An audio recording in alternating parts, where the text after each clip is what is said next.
want my kids to go through life this way. I want them to stand up and say, here I am, you know, and be an American, be part of society, this so-called great society.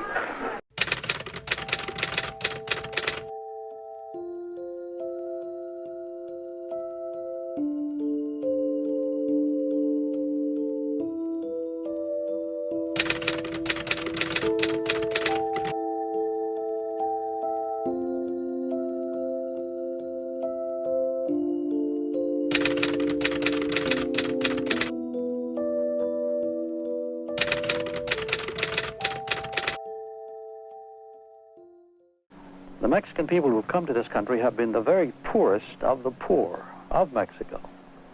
And in these 50 years, they have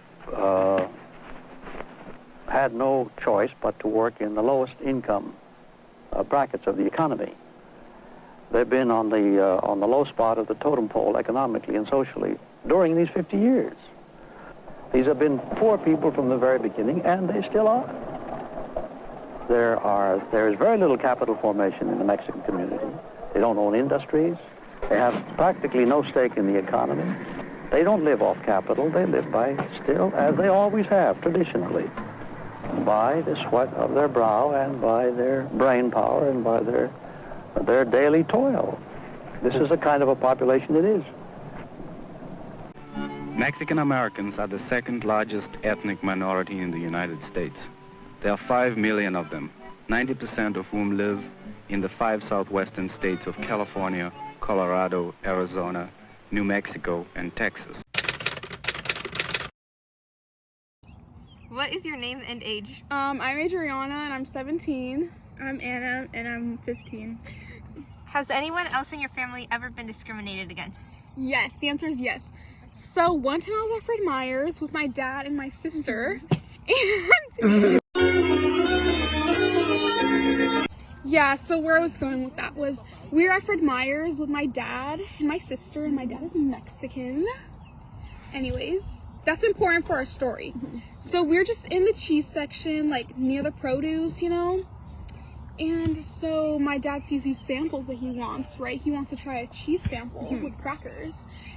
And so he goes up to get one, and this white lady's selling the samples. Well, not selling, but giving out the samples. Yeah. And so he wants one, so he kind of hovers around how all the other people are doing. And once it comes to his turn to get the sample, she doesn't want to give him one. She ignores him. Yeah, she ignores him and acts as if he's not there. Like, she's not preparing him another sample as she is to the other people. And so I was just like, what the heck, you know? And so it just felt like a little bit odd, because I was like, they were all there, and then when it comes to him, she doesn't want to give him one. So then, me using my half-white privileges, I go up and get the sample. Like a little later. Yeah. And she wants to give me one, so I was like, that doesn't make sense, you know? She wouldn't want to give one to my dad, but she wanted to give one to me and all these other white people. And so I was just like, wow. Something about that, you know, just didn't sit right with me, and we can all feel it. Because what's wrong with someone wanting a sample of a Mexican person? And so I was like, that was unnecessary. You can cut it now. Do you still see Latinos get discriminated against? I would say yes, because there's just something unspoken about how people treat them for some reason, because there's like a stigma around them. I don't know why, but I do think so, because yeah, I feel like they're treated a little bit differently other than white people, I guess. And I guess it comes from white people too. Yeah. Like, I don't think another race would treat them that differently, but let me not say too much, you know, but yeah. How have you been discriminated against? So I think the term I've been discriminated, I don't know if I would say discriminated, but I mean, it kind of falls into that with stereotypes. So one time I was at this park, right? And I was with my friends, and we were just on the park enjoying the park. And we were there, and these two people passed by, these two white old people passed by and say hola to me. And so I'm just like, hello? And then they say, ¿Cómo estás to us? And I'm just like, what? So like I said, we were at the park, right? And we were just enjoying the park. And then these two old white people, this white couple passes by, right? And they say hola to me. And then I'm just like, hello? And then they say, ¿Cómo estás? And then I say, we're good, because they were talking to me and my friends, right? So I was like, we're good. And then they were like, oh, I didn't know you speak English. Like, what? Like, okay. So that was kind of, I don't know. I guess it was just, I don't know. It was just interesting. And then they said, okay,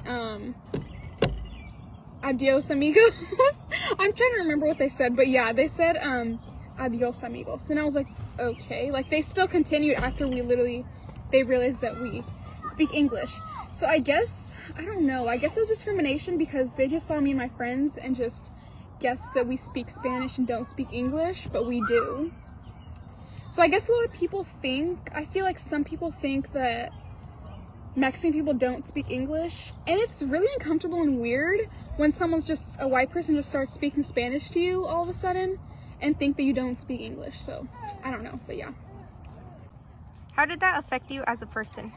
So I think it affected how I view people and how I think that people view me, or me and people who look like me, you know?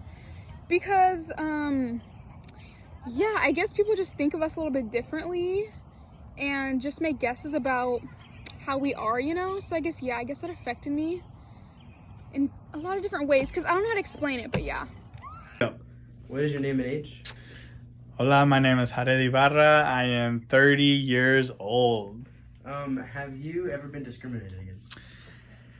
Yes. Short answer, yes. In what way? In one way is, for the most part, it's been because of the color of my skin. It's been because of the language that I speak. It's been because of my immigration status, the way I pronunciate words, lots and lots of things. But mostly because of my ethnicity. And did this kind of affect you as a person, kind of growing up-ish?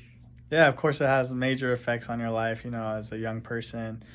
You feel, embarrassed where you're from. There's a mental health perspective to it, like a self-confidence impact. And most importantly, I think it's just painful, emotionally when you get attacked for, who you are and what you're about and what you're proud of, so I think that's the number one impact right there. When you got discriminated, was mostly verbally or was there some physical things that happened? Luckily, most of the part was verbally, emotionally. I don't remember experiencing tons of physical altercations when it came to the discrimination that I faced. But yeah, a lot of microaggressions, a lot of just straight words. Who helped you get through it, like what you've been through? I think most importantly my family. They reminded me that the things that were a part of my life, or part of our culture, a part of where we come from, is things to be proud of, right? And talking it through it with them always gave me motivation to keep on striving and moving forward. My older brother was 6 years older than me, so I remember there was a couple situations where he would drop me off by the school bus and things were going on where he'd be able to come back and then attack the people that were causing harm, and just having an older brother help, and then after that mostly friends and people that went through the same experiences. Do you still see people in the Latino community still get discriminated to this day? That's always going to be a thing. I think when I talk to kids, when I talk to my future kids, it's going to be, this is a part of life. I hope we're at a place now where it becomes less and less tolerated. Back then, there was less advocacy and empowerment around, how to combat microaggressions or straight discrimination, but now people are starting to understand that things like they're not appropriate for school, and the impact that they have. And so I think that the answer will always be yes, and we have more resources now to be able to combat discrimination as a community, and especially knowing how to defend yourself. So like you said that people that have been discriminated, but has anyone in your family specifically been discriminated against, and any stories from them? I mean, I think we're all from an immigrant background, right? We're all brown folks. who Spanish was first language. I think we all can probably tell about different experiences, even as a family. For example, I'll give a family example. I remember one time when we came to visit my brother. He was at a Western university, and we were at Lodell Park just throwing a football around. And after about 20 minutes of just hanging out, doing our thing, Border Patrol came up and just watched us, essentially. And so it was under our impression that, someone had called Border Patrol because they were just directly looking at us. We tried to play it cool, play it off, but obviously there was a point where we felt extremely uncomfortable and unsafe, and we left the park. So That's it for the interview. perfect.